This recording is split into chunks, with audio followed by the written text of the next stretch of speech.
Okay, good morning students. ഇനി നമ്മൾ അടുത്ത യൂണിറ്റ് നോക്കാൻ പോകുന്നത് കോൺട്രാക്ട് ഓഫ് ഏജൻസി ആണ്. പേര് പോലെ തന്നെ കോൺട്രാക്ട് ഓഫ് ഏജൻസി എന്ന് വെച്ചാൽ എന്താണ്? അതായത് agent is a person employed to do any act or another or to represent another in dealings with third persons. അതായത് ഏജന്റ് എന്ന് പറഞ്ഞാൽ എന്താ? ഒരു തേർഡ് പേഴ്സൺ ആണ്. അതായത് അയാൾ ഒരു കാര്യം ചെയ്യാൻ വേണ്ടി ആക്ട് ചെയ്യാം, ഓക്കെ, അല്ലെങ്കിൽ ഒരു എന്താ പറയുക, ഒരു ഡീലിങ്സിന് വേണ്ടിയിട്ട് ഒരു തേർഡ് പാർട്ടി ഈ ഒരു കോൺട്രാക്റ്റിലേക്ക് എൻ്റർ ചെയ്യുന്നതിനെയാണ് നമ്മൾ എന്തെന്ന് പറയുന്നത്? ഏജന്റ് എന്ന് പറയുന്നത്. ഓക്കെ, അപ്പോൾ കോൺട്രാക്ട് ഓഫ് ഏജൻസി എന്ന് പറഞ്ഞാൽ എന്താണ്? അപ്പോൾ പറഞ്ഞതുപോലെ തന്നെ, അതായത്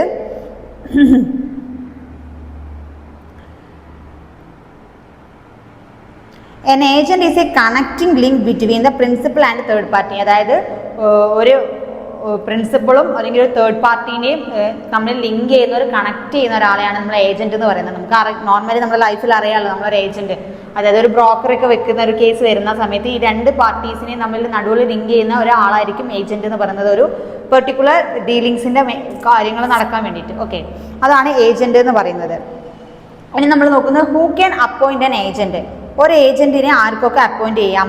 അതായത് ആർക്കൊക്കെ ചെയ്യാൻ പറ്റും? Any person who is of the age of majority according to the law in which he is a subject and who is a sound mind. അതായത് who can appoint an agent എന്ന് പറഞ്ഞാൽ സെക്ഷൻ പ്രകാരം നമുക്ക് ഏതൊരു പേഴ്സണും, അതായത് minor അല്ലാതെയും അതേപോലെ unsound mind അല്ലാതെയും ഏതൊരു പേഴ്സണെയും നമുക്ക് എന്ത് ചെയ്യാൻ പറ്റും? ഏജൻ്റായിട്ട് ആക്ട് ചെയ്യാനായിട്ട് പറ്റും. ഓക്കെ, അതായത് ലോ പ്രിസ്ക്രൈബ് ചെയ്യുന്ന, ലോ അനുശാസിക്കുന്ന ഏതൊരു വ്യക്തിക്കും നമുക്ക് എന്ത് ചെയ്യാൻ പറ്റും? ഏജൻ്റായിട്ട് ആക്ട് ചെയ്യാൻ പറ്റും. അതായത് അൺസൗണ്ട് മൈൻഡ് അല്ലാത്തതും മൈനർ അല്ലാത്ത ഒരാൾക്ക് ഏജൻ്റ് ആവാം. Then who may be N agent. ആർക്കൊക്കെ ഏജൻ്റ് ആകാം? അതായത് the principal and the third person, any person may become an agent, but no person who is not of the age of majority. Sound, അതായത് നമ്മളിപ്പോൾ പറഞ്ഞതുപോലെ തന്നെ principal ആയിട്ടുള്ള third party അതിലുള്ള ആർക്ക് വേണമെങ്കിലും ഒരു ഏജന്റ് ആവാം. അല്ലാതെ പക്ഷേ ഒരു മൈനർക്കോ, അതായത് മേജർ അല്ലാത്ത ഒരാൾ, അതായത് മൈനർക്കോ ഒരു അൺസൗണ്ട് മൈൻഡ് പേഴ്സണോ എന്ത് ചെയ്യാൻ പറ്റില്ല? ഏജന്റായിട്ട് ആക്ട് ചെയ്യാനായിട്ട് പറ്റില്ല.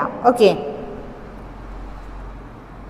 as between the principal and the third person any person may become an agent. Okay, അതാണ് പറയുന്നത്. ഇത് നമ്മൾ നോക്കുന്നത് consideration four agency consideration four agency എന്ന് പറഞ്ഞാൽ എന്താ? Consideration essential for the validity of every contract and consideration in the sense of determined insufficient support of the contract. അതായത് എന്താണ് ഇതിലെന്താ പറയുന്നത് വെച്ചാൽ കൺസിഡറേഷൻ ഓഫ് ഏജൻസി. കൺസിഡറേഷൻ എന്താണെന്ന് നമ്മൾ നേരത്തെ നോക്കിയില്ലായിരുന്നോ? ഓക്കെ, അപ്പം എന്താണ്? The fact the principal has agreed to be bound by the acts of an agent in sufficient determine the principal. അതായത് പ്രിൻസിപ്പൽ ഏജന്റ് റിലേഷൻഷിപ്പിൽ ഏജന്റും പ്രിൻസിപ്പളും തമ്മിൽ അല്ലെങ്കിൽ തേർഡ് പാർട്ടിയും തമ്മിലൊരു കൺസിഡറേഷൻ ഉണ്ടായിരിക്കും അല്ലേ? ഒരാൾ വെറുതെ ആയിരിക്കില്ലല്ലോ ഈ അഗ്രിമെന്റിൽ സൈൻ ചെയ്ത് ആക്ട് ചെയ്യുന്നത്.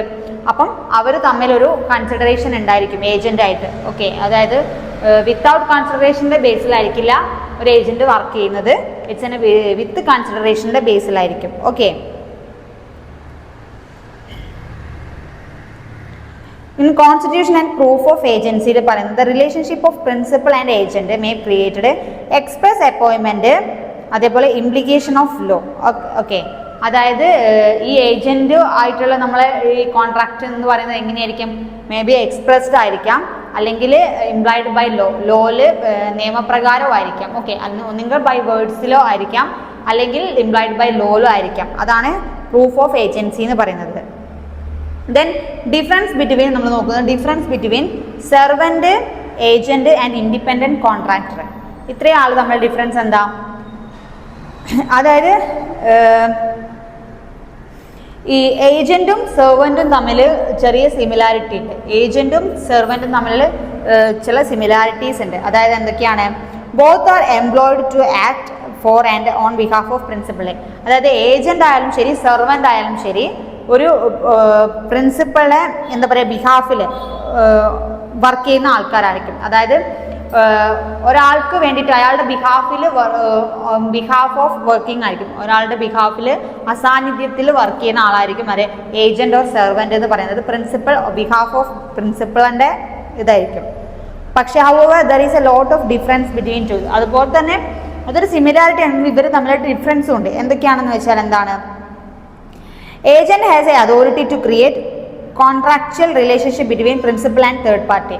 അതായത് ഏജന്റിന് എപ്പോഴും ഒരു പ്രിൻസിപ്പളും അല്ലെങ്കിൽ ഒരു തേർഡ് പാർട്ടി ആയിട്ട് ഒരു എന്തുണ്ടാവും, ഒരു ലിങ്ക് ഉണ്ടായിരിക്കും അല്ലേ, ഒരു കോൺട്രാക്ഷൻ ഉണ്ടായിരിക്കും, ഒരു എന്താ പറയുക കമ്മ്യൂണിക്കേഷൻ ഉണ്ടായിരിക്കും. ഓക്കെ, വേറെ സെർവൻറ്റിന് എങ്ങനെയാണ്, servant usually serves only a master but an agent may not serve a principal at the same time. അതായത് സെർവൻറ്റ് എങ്ങനെയായിരിക്കും, യൂഷ്വലി എന്തായിരിക്കും, ഓൺലി ഒരു മാസ്റ്ററേ ഉണ്ടായിരിക്കും സെർവൻറ്റിന് അല്ലേ. അതായത് ഇപ്പം ഏജന്റ് ആണെങ്കിൽ അയാൾ പ്രിൻസിപ്പളിൻ്റെതും അല്ലെങ്കിൽ തേർഡ് പാർട്ടിൻ്റെ രണ്ടുപേരുടെ ആളായിരിക്കും അല്ലേ. ഇവർ രണ്ടുപേരും അവർക്ക് എന്തെങ്കിലും കാര്യങ്ങളുണ്ടെങ്കിൽ കമ്മ്യൂണിക്കേറ്റ് ചെയ്യുന്ന ആരുമായിട്ടായിരിക്കും ഏജന്റ് ആയിരിക്കും. പക്ഷെ സെർവൻറ്റിന് എപ്പോഴും വൺ മാസ്റ്റർ, ഒരൊറ്റ ആളെ ഉണ്ടായിരിക്കുള്ളൂ, ഒരാളുടെ കീഴിലുള്ള ആളായിരിക്കും സെർവൻറ്റ് എന്ന് പറയുന്നത്. ഓക്കെ, അയാൾക്ക് ഒരു മാസ്റ്ററേ ഉണ്ടായിരിക്കുള്ളൂ. Okay, a servant is generally paid salary or wages. സെർവൻറ്റിന് എന്താ കിട്ടുക, ഒന്നെങ്കിൽ സാലറിയോ അല്ലെങ്കിൽ വേജസോ ആയിരിക്കും കിട്ടുക. പക്ഷേ ഏജൻറ്റിന് എങ്ങനെയായിരിക്കും, കമ്മീഷൻ ബേസിലായിരിക്കും ആര് ഏജൻറ്റ് വർക്ക് ചെയ്യുന്നത്. ഓക്കെ, അതാണ് അതിൻ്റെ ഡിഫറൻസ് ഏജൻറ്റും സെർവൻറ്റും തമ്മിൽ. ഇനി ഇൻഡിപെൻഡൻറ്റ് കോൺട്രാക്ട് എന്ന് പറഞ്ഞ കോൺട്രാക്ടർ ആരാ,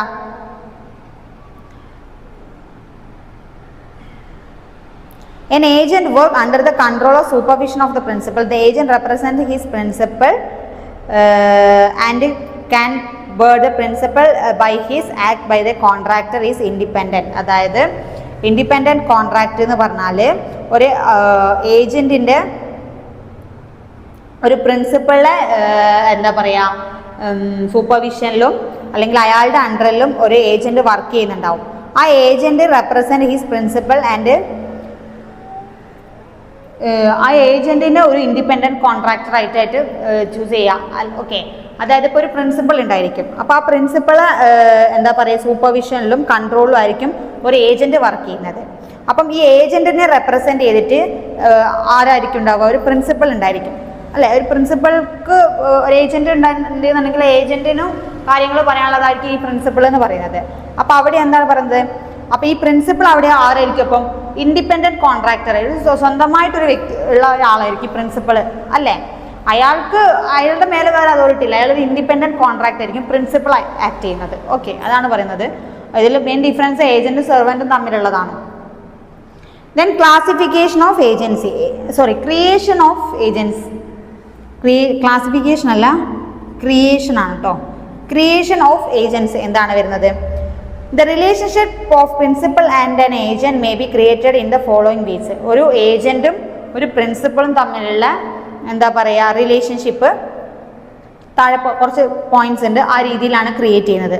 ഫസ്റ്റ് വൺ എന്താണ്, express agreement. Okay, express agreement എന്ന് പറഞ്ഞാൽ എന്താണ്, ബൈ വേർഡ്സ് ഓർ റിട്ടേൺ ഫോമാറ്റിലാണെങ്കിൽ അതിന് എന്ത് പറയുന്നു, എഗ്രിമെൻറ്റ്. അതായത് പ്രിൻസിപ്പളും ഏജൻറ്റും തമ്മിലുള്ള റിലേഷൻഷിപ്പ് ഏതൊക്കെ ബേസിൽ ക്രിയേറ്റ് ചെയ്യാന്നുള്ളതാണ്. അതിൽ ഒന്നാമത്തെ പോയിൻ്റാണ് എക്സ്പ്രസ് എഗ്രിമെൻറ്റ്. എക്സ്പ്രസ് എഗ്രിമെൻറ്റ് എന്ന് പറഞ്ഞാൽ എന്താണ്, അതായത് ഈ agreement by words or written ഫോർമാറ്റിലാണെന്നുണ്ടെങ്കിൽ അതിന് നമ്മൾ എന്തെന്ന് പറയുന്നു, എക്സ്പ്രസ് എഗ്രിമെൻറ്റ് എന്ന് പറയുന്നു. നമ്മൾ ഇതിന് മുന്നേ പഠിച്ചില്ലേ. Then second one implied agreement. Implied agreement എന്ന് പറഞ്ഞാൽ എന്താ, ബൈ ലോ. അതായത് ഈ എഗ്രിമെൻറ്റ് അണ്ടർ ബൈ ലോ നിയമപ്രകാരം ഇംപ്ലൈഡ് ചെയ്തിട്ടുള്ളതാണെന്നുണ്ടെങ്കിൽ അതിന് എന്തെന്ന് പറയുന്നു, ഇംപ്ലൈഡ് എഗ്രിമെൻറ്റ് എന്ന് പറയുന്നു. അതായത് സർക്കംസ്റ്റാൻസസ് ചില കാര്യത്തിൽ നമ്മൾ സ്പോക്കൺ ഓർ എക്സ്പ്രസ്സിൽ നോട്ട് ബൈ റിട്ടേൺ ഫോർമാറ്റ് ആയിരിക്കില്ല, ഓൺലി ബൈ വേർഡ്സ്, അങ്ങനെ ഉണ്ട് കേട്ടോ. ബൈ വേർഡ്സ് ആണെങ്കിൽ എക്സ്പ്രസ് ചെയ്ത വേർഡ്സിലാണെന്ന് മാത്രമെങ്കിൽ എക്സ്പ്രസ്സും, ഇംപ്ലൈഡ് ആണെങ്കിൽ by words or return format by under a law. അങ്ങനെയാണെന്നുണ്ടെങ്കിൽ എന്താണ് പറയുന്നത്, ഇംപ്ലൈഡ് എഗ്രിമെൻ്റ് എന്ന് പറയുന്നു. മനസ്സിലായിണ്ടോ എന്ന് വിചാരിക്കുന്നു. അതായത് ക്രിയേഷൻ ഓഫ് ഏജൻസ് രണ്ടല്ല ബാക്കിയുണ്ട്. ഫസ്റ്റ് വൺ എക്സ്പ്രസ് എന്ന് പറഞ്ഞാൽ ബൈ വേർഡ്സ് ആണെന്നുണ്ടെങ്കിൽ എക്സ്പ്രസ് എഗ്രിമെൻറ്റ് എന്ന് പറയുന്നു. ഇംപ്ലൈഡ് എന്ന് പറഞ്ഞാൽ by words or return format ആണെന്നുണ്ടെങ്കിൽ അതിന് ഇംപ്ലൈഡ് എഗ്രിമെൻറ്റ് എന്ന് പറയുന്നു. ദെൻ തേർഡ് വൺ എന്താണ്, rectification and operation of law. അതായത് എന്താണ് rectification and operation of law എന്ന് പറഞ്ഞാൽ ബൈ ഓപ്പറേഷൻ ഓഫ് ലോ, അതായത് ലോ നിയമപ്രകാരം അത് ഓപ്പറേറ്റ് ചെയ്യുകയാണെന്നുണ്ടെങ്കിൽ, ഓക്കെ, അതായത് പ്രിൻസിപ്പളും ഏജൻറ്റും തമ്മിലുള്ള relationship by agreement by operation by law നിയമപ്രകാരം ഉള്ളതാണെന്നുണ്ടെങ്കിൽ അതിനെ നിയമപ്രകാരമാണ് നമുക്ക് ക്രിയേറ്റ് ചെയ്യാം. ഓക്കെ, അതാണ് the law treats one person as an agent of another. അതായത് നിയമപ്രകാരം ഒരാളെ ഏജൻ്റായിട്ടും മറ്റേ ആളെ പ്രിൻസിപ്പളായിട്ടും ലോ ട്രീറ്റ് ചില സർക്കംസ്റ്റാൻസസിൽ ലോ ട്രീറ്റ് ചെയ്യുന്നു. അപ്പം ഇത് എന്ത് ചെയ്യും, പാർട്ട്നേഴ്സിന് തമ്മിലുള്ള ഒരു സ്മൂത്ത് കമ്മ്യൂണിക്കേഷനും അവരുടെ സ്മൂത്ത് ഡീലിങ്സും എളുപ്പമാക്കാനായിട്ട് പറ്റുന്നു. ഓക്കെ, ദെൻ നോക്കുന്നത് ക്ലാസിഫിക്കേഷൻ ഓഫ് ഏജൻസ്. ഓക്കെ, ഇപ്പം നമ്മൾ ക്രിയേഷൻ ഓഫ് ഏജൻസ് നോക്കി. Then classification of agency. Classification of agency എങ്ങനെയാണ്, രണ്ടായിട്ട് ക്ലാസിഫൈ ചെയ്തിട്ടുണ്ട്. അതായത് on the basis of extent of അതോറിറ്റിയും second one on the basis of nature of വർക്കും. അതോറിറ്റി എക്സ്റ്റെൻറ്റ് ഓഫ് അതോറിറ്റീൻ്റെ ബേസിലും ദ നേച്ചർ ഓഫ് വർക്കിൻ്റെ ബേസിലും ഏജൻസിനെ നമ്മൾ രണ്ടായിട്ട് ക്ലാസിഫൈ ചെയ്തിട്ടുണ്ട്.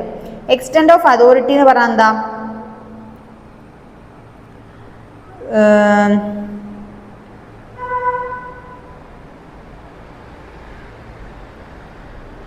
എക്സ്റ്റെൻറ്റ് ഓഫ് അതോറിറ്റിയിൽ ജനറൽ ഏജൻറ്റും ഉണ്ടാവും, സ്പെഷ്യൽ ഏജൻറ്റും ഉണ്ടാവും.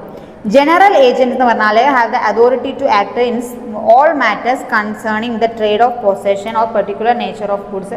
അതായത് ജനറൽ ഏജൻസ് എന്ന് പറഞ്ഞാൽ ആ ഒരു കോൺട്രാക്റ്റിലുള്ള അല്ലെങ്കിൽ ആ ഒരു എഗ്രിമെൻറ്റിലുള്ള എല്ലാ മാറ്റേഴ്സും എല്ലാ സബ്ജക്റ്റ് മാറ്റേഴ്സിലും ഇടപെടാൻ റൈറ്റ് ഉള്ള ഒരാളായിരിക്കും. അതായത് അതിൻ്റെ ട്രേഡ് ഓഫ് പൊസഷനും അതേപോലെ എന്താ പറയുക ഓർഡിനറി ട്രേഡ് ഓഫ് പ്രൊഫഷനും അങ്ങനെ എല്ലാ മേഖലയിലും ഓൾ മാറ്റേഴ്സിൽ ഇടപെടാനുള്ള റൈറ്റ്സ് ഉള്ള ആളായിരിക്കും നമ്മൾ എന്തെന്ന് പറയുന്നത് general agent. Then second one extent of അതോറിറ്റീൻ്റെ ബേസിലാണ് പറയുന്നത്. സെക്കൻഡ് വൺ സ്പെഷ്യൽ ഏജൻറ്റ്, നേരെ ഓപ്പോസിറ്റ് ആയിരിക്കും. അതിനെന്തായിരിക്കും, അയാൾക്ക് എല്ലാത്തിലും ഉള്ള റൈറ്റ്സ് ഉണ്ടാവില്ല, പെർട്ടിക്കുലർ ട്രാൻസാക്ഷനിൽ മാത്രം, only to act in a particular ഒരു സ്പെഷ്യൽ അല്ലെങ്കിൽ പെർട്ടിക്കുലർ ട്രാൻസാക്ഷനിൽ മാത്രം.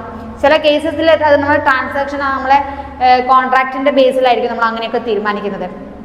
അപ്പോൾ ചില ഏജൻസിക്ക് ആ കോൺട്രാക്റ്റ് പോലെ അതിലെല്ലാ കാര്യങ്ങളിലും ഇടപെടാനുള്ള റൈറ്റ്സ് ഉള്ളതെങ്കിൽ അതിനെ ജനറൽ ഏജൻറ്റ് എന്ന് പറയുന്നു. സ്പെഷ്യൽ ഏജൻറ്റ് എന്ന് പറഞ്ഞാൽ പെർട്ടിക്കുലർ ട്രാൻസാക്ഷനിൽ ഒരു പെർട്ടിക്കുലർ ടൈമിലേക്ക് വേണ്ടിയിട്ട് നമ്മൾ ഏജൻറ്റിനെ വെക്കുന്നുണ്ടെന്നുണ്ടെങ്കിൽ അതിനെ നമ്മൾ എന്തെന്ന് പറയുന്നു, സ്പെഷ്യൽ ഏജൻറ്റ്. അതാണ് on the basis of extent of അതോറിറ്റിയിൽ വരുന്നത്. സെക്കൻഡ് വൺ എന്താണ്, on the basis of nature of work. Nature of വർക്കിൻ്റെ ബേസിൽ എങ്ങനെ ഡിവൈഡ് ചെയ്യാം, നേച്ചർ ഓഫ് വർക്കിൻ്റെ ബേസിൽ നമുക്കൊരു 5 എണ്ണമായിട്ട് ഡിവൈഡ് ചെയ്യാം. അതായത് broker, factor, auctioneer, then del credere agent, then commission agent and bank. അതായത് നേച്ചർ ഓഫ് വർക്ക് എന്ന് പറഞ്ഞാൽ എന്താ, നമ്മൾ എന്താണോ അതിലുള്ള എഗ്രിമെൻറ്റിൻ്റെ ഒബ്ജക്റ്റ്, ഓക്കെ, എന്തിൻ്റെ ബേസിലാണോ അതിനനുസരിച്ച് ആ വർക്കിൻ്റെ ബേസിൽ നമുക്ക് ഏജൻറ്റിനെ എന്ത് ചെയ്യാം, ക്ലാസിഫൈ ചെയ്യാം. അതായത് ബ്രോക്കറായിട്ട് ചെയ്യാം. ബ്രോക്കറൊക്കെ വരുന്ന കേസ് ഏതാണെന്നൊക്കെ അറിയാമല്ലോ, നമ്മൾ ലാൻഡ് ബിൽഡിംഗ് സെയിൽ അങ്ങനത്തെ കാര്യങ്ങളിലൊക്കെ ഇപ്പോൾ ഈ ഏജൻറ്റിന് എന്താവാം, ബ്രോക്കറായിട്ട് ട്രീറ്റ് ചെയ്യുന്നു. ദെൻ പിന്നെന്താണ് ഫാക്ടർ എന്ന് പറഞ്ഞാൽ എന്താ, is a person who entrusted with the possession of goods and who has the authority to buy. അതായത് deal with the goods or, അതായത് ഫാക്ടർ എന്ന് പറഞ്ഞാൽ എന്താണെന്ന് വെച്ചാൽ നമ്മൾ ഓണർഷിപ്പ് ഉണ്ടാവില്ല, ഗുഡ്സിൻ്റെ പൊസഷനും കാര്യങ്ങളൊക്കെ കയ്യിൽ വെച്ചിട്ടുള്ള ഒരു പേഴ്സൺ ഉണ്ടാവും. അപ്പോൾ അത്തരം കേസിൽ അയാൾക്ക് എന്ത് ചെയ്യാം, ഒരു ഫാക്ടറായിട്ട് ആക്ട് ചെയ്യാൻ പറ്റും. അതായത് ആ ഗുഡ്സിനെ ഓണറെ കൺസെൻറ്റ് ഉണ്ടെന്നുണ്ടെങ്കിൽ സെയിൽ ചെയ്യാം. അതേപോലെ പിന്നെന്താ ചെയ്യാൻ പറ്റാം, അത് പ്ലഡ്ജ് ചെയ്യാൻ പറ്റും. അങ്ങനെയുള്ള റൈറ്റുള്ള ആൾക്കും. ദെൻ കമ്മീഷൻ ഏജൻ്റായിട്ട് വർക്ക് ചെയ്യാം. അതേപോലെ തന്നെ ബാങ്കറായിട്ട് വർക്ക് ചെയ്യാം, ഡെൽക്രിയർ ഏജൻ്റായിട്ട് വർക്ക് ചെയ്യാം. ഇത്രയും മേഖലകളിൽ ഒരു ഏജൻറ്റിന് നമുക്ക് നേച്ചർ ഓഫ് വർക്കിൻ്റെ ബേസിൽ ഏജൻറ്റിന് നമുക്ക് എന്ത് ചെയ്യാം, ക്ലാസിഫൈ ചെയ്യാനായിട്ട് പറ്റും. ഓക്കെ.